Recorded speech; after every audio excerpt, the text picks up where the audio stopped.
ایک مصنف گزرے ہیں قدرت اللہ شہاب، کیا نام ہے؟ قدرت اللہ شہاب، بڑے اچھے رائٹر گزرے ہیں۔ وہ قدرت اللہ شہاب کہتے ہیں کہ میں ایک مرتبہ کسی گاؤں میں گیا ہوا تھا، تو ایک بوسیدہ سی مسجد میں مجھے نماز جمعہ پڑھنے کی سعادت نصیب ہوئی۔ وہاں کے جو امام صاحب تھے وہ کہانیاں سنا رہے تھے، تو کسی کہانی پہ مجھے ہنسی آتی تھی اور کسی کہانی پہ وہ عجیب سی کیفیت ہوتی تھی، چونکہ وہ اتنے پڑھے لکھے خطیب صاحب اور امام نہیں ہوتے۔ کہا کہ تقریر کے آخر میں انہوں نے بات کی کہ حضور اپنی بیٹی سے بڑی محبت فرماتے ہیں، اور جو کوئی بات حضرت فاطمہ حضور سے کہہ دیں حضور وہ بات کبھی ٹالتے نہیں، وہ بات کبھی نہیں ٹالتے۔ آج کل بھی جو صوفیاء اور عرفاء کا طریقہ ہے وہ یہ ہے کہ حضور کی بارگاہ میں حاضر ہونے سے پہلے جنت البقیع میں سیدہ کے پاس حاضر ہوتے ہیں کہ سیدہ ہم آپ کے بابا کے پاس جا رہے ہیں، تو آپ عرض کیجئے گا کہ کتے کی حاضری قبول فرما لیں۔ تو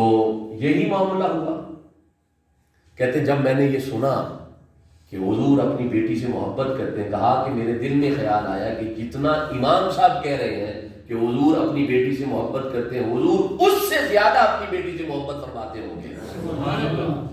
تو کہا کہ نماز جمعہ ہو گیا، سارے لوگ چلے گئے، تو میں نے 2 نفل پڑھے، 4 پڑھے، 6 پڑھے، 8 پڑھے، 10 پڑھے، نفل پڑھتا رہا، اور اینڈ پہ ہاتھ اٹھا کے کہا یا اللہ جو کچھ میں نے پڑھا ہے نا اس کے ثواب کا تحفہ میں حضور کی صاحبزادی کو پیش کرتا ہوں، اور میری ایک عرض ہے کہ یا اللہ سیدہ کائنات تک یہ پیغام میرا پہنچا دیجئے کہ اپنے بابا سے کہیں کہ میں اللہ کو پانے کے لیے راستے کی تلاش میں ہوں، اور ہوں بھی بڑا نکما اور نکارا، تو خود ہی میری مدد فرمائے اور مجھے راہ سلوک عطا فرمائے، طریقت کی راہ خود عطا فرمائے، میری خود راہبری فرمائے، اور مجھے کوئی شیخ کامل نصیب فرمائے اور میری خود راہبری فرمائے۔ کہتے ہیں میں یہ نفل پڑھ کے بات ختم ہو گئی، میں نے یہ بات کر دی۔ 6-7 ہفتوں کے بعد میری بھابھی کا خط آیا جو جرمن میں رہتی تھی، جرمنی سے تعلق رکھتی تھی، انگریز تھی، مسلمان ہو گئی،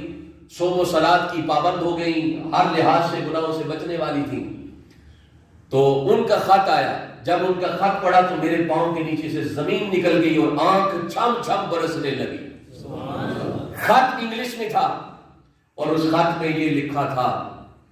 کہ میرے بھائی قدرت اللہ شہاب، رات میں نے حضور کی صاحبزادی کو خواب میں دیکھا ہے، اور خواب میں دیکھا اور حضور کی صاحبزادی نے مجھ سے کہا ہے کہ اپنے دیور کو کہہ دو کہ تمہاری عرضی میں نے اپنے بابا کو پیش کر دی، تمہاری درخواست میں نے اپنے بابا کو پیش کر دی ہے، اب جلد ہی تجھے کوئی راہبر نصیب ہو جائے گا، کوئی کامل کی سنگت تجھے نصیب ہو جائے گی۔ اسی لیے صوفیاء فرماتے ہیں جب کوئی بات اللہ سے منوانی ہو تو سیدہ کائنات کا وسیلہ دے کے منواؤ، اور جب کوئی بات حضور سے منوانی ہو تو سیدہ کی بارگاہ میں عرض کرے سیدہ اپنے بابا سے کہیے نا اپنا دیدار عطا فرما، اپنے بابا سے کہیے نا اپنا قرب